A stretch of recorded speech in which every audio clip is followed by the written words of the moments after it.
Welcome to Great Day at 9 a.m. on this November 5th, 2024. It is officially Election Day. I'm Wow, a day. And Scott Haney here. Nice to see you. A day we've been waiting for feels like eternity. It's just been years in the making. So we're going to have all the election coverage that you need coming up. But first, the perfect weather. Did you go outside this morning? It was spectacular. It was gorgeous. I almost felt like I didn't really need a jacket, or the jacket that I had. I went out to get a little Dunkin' on my break, and at 7 o'clock this morning, it was delightful. As we take a look at First Alert Live Radar, the only live radar in Connecticut, scanning dry. Once again, we do have elevated fire weather concerns for the state.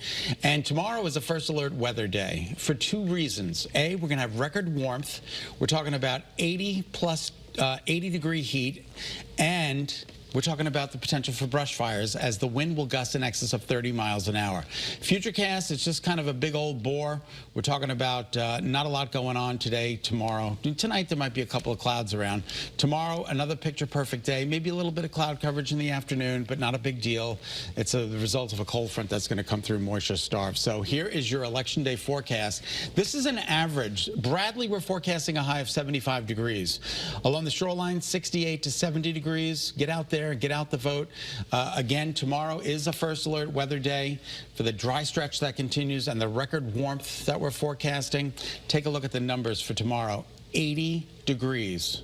And then a little bit cooler on Thursday, but temperatures still about 10 to 12 degrees above average with mostly sunny skies on Thursday. Wow, just look at that. Yeah, look at it. Look at it and love it. So you can't blame the weather. There's no excuses. Get out and vote. Get out and vote. Get out the vote. And that's because Election Day is finally here. Polls opened up at 6 a.m. and voters are ready to make their voices heard. Here are the top 3 things that you need to know right now. The presidential race is one of the tightest ever. Channel 3 is your campaign 2024 authority. And we're going to have team coverage tonight as the results come in. Also, Connecticut's 5th District could help determine the balance of power in the U.S. House. And there was an issue earlier this morning with one voting tabulator in Ansonia.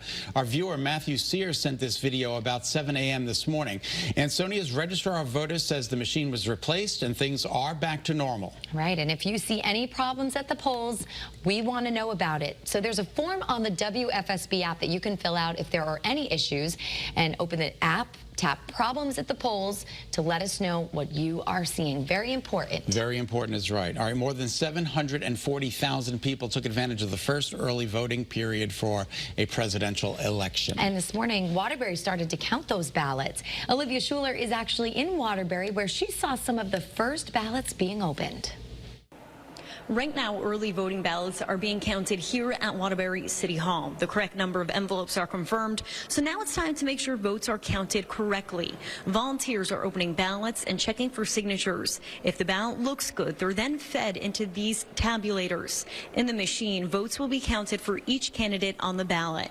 Now, early voting ended on Sunday, so today, on Election Day, you can vote until 8 o'clock tonight. In Waterbury, Olivia Schuler, Channel 3 Eyewitness News. All right, thanks, Olivia. Our team coverage of Campaign 2024 continues in Hartford right now.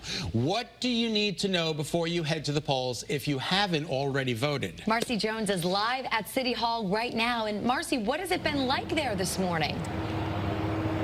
Good morning, Nicole and Scott. It's been pretty active for the last 3 hours since polls opened. We do have a few Hartford police officers out here just making sure that everything runs smoothly and everybody is staying safe. We've also seen a pretty steady stream of voters coming in and out of City Hall, including our very own Bryant Reed. But here's what you need to know before you head out the door. If you're not registered, don't panic. You can still register in person at your town registrar's office.